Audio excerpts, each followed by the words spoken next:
Nung sinabi mong wala kang kaalam-alam, meron kayong exchange ng text messages ni Anthony na delete tayo. Tinaguri ang King of Talk na si Boy Abunda, kinuwestiyon si Maris Racal kung nagsasabi ba ito ng katotohanan na di umano niya alam na may girlfriend pa si Anthony Jennings nang nakipagrelasyon siya sa baguhang aktor. Hot topic ngayon sa social media ang pagkukuwestiyon ni Boy Abunda sa naging pahayag ni Maris Racal na wala umano siyang alam na magkarelasyon pa sina Anthony Jennings at ex nitong si Jamela Villanueva habang nagkakamabutihan na sila ng aktor. Maris, if you are watching, doon sa iyong statement, okay na sana ako. I really thought it was a heartfelt statement and I felt you. Naramdaman kita.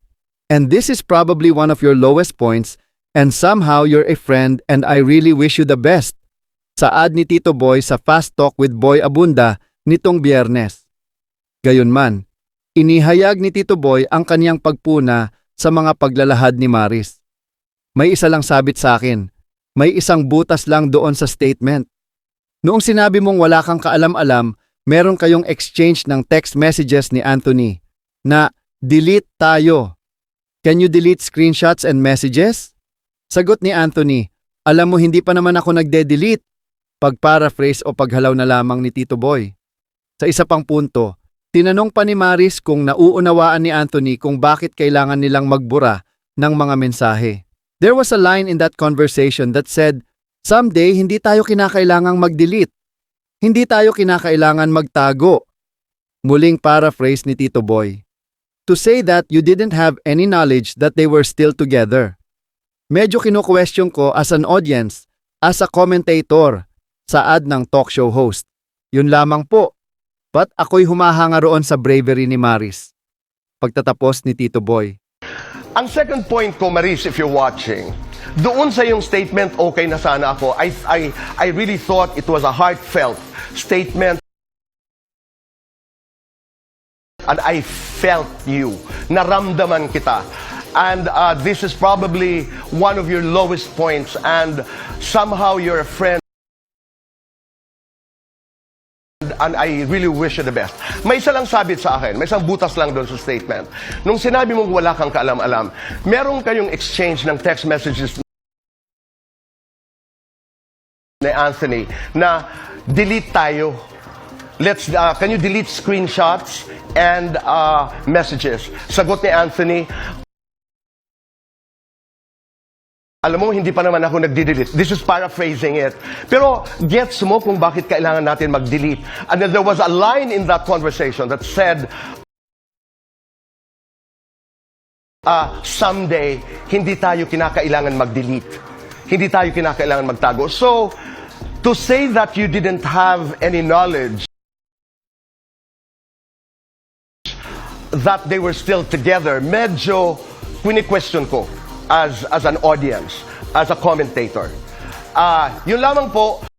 Sa pahayag ni Maris, sinabi niyang makailang ulit niyang tinanong si Anthony kung nagkabalikan sila ni Jamela o kung mahal pa niya ito. Tumugon umano si Anthony ng no sa parehong tanong. So I was confident to act a certain way around him on the set because in the eyes of the people there, we were both single, saad ni Maris.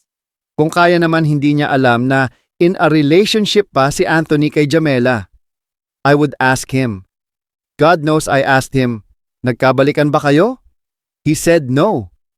Do you still love her? He said no. He would say things na ako ang gusto niya and all.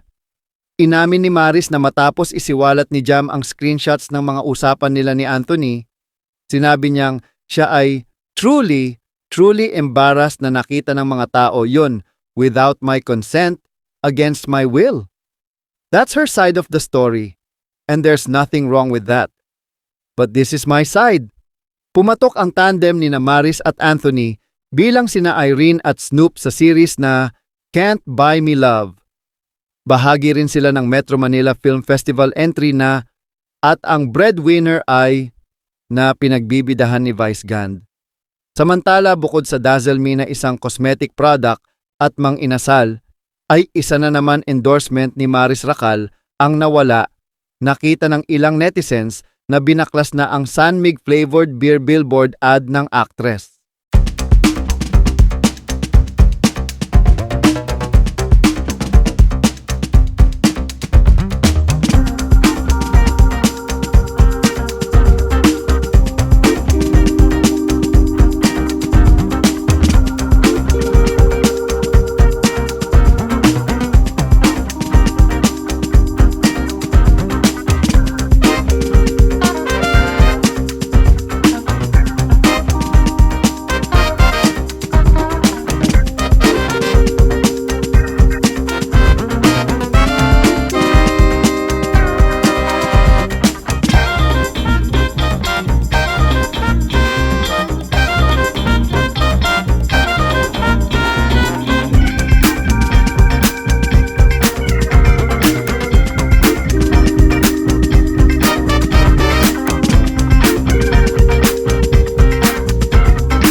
Phenomenal box office superstar and Kabogamon! Please welcome Vice Ganda!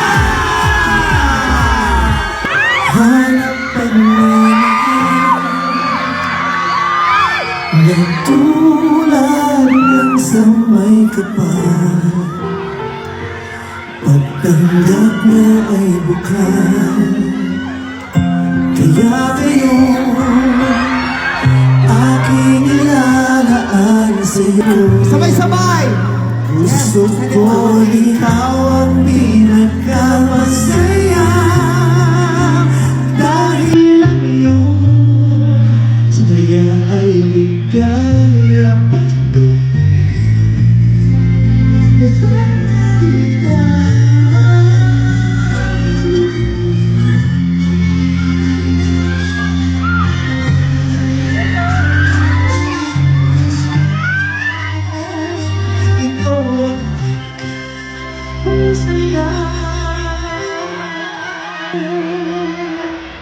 What's up, Batang people?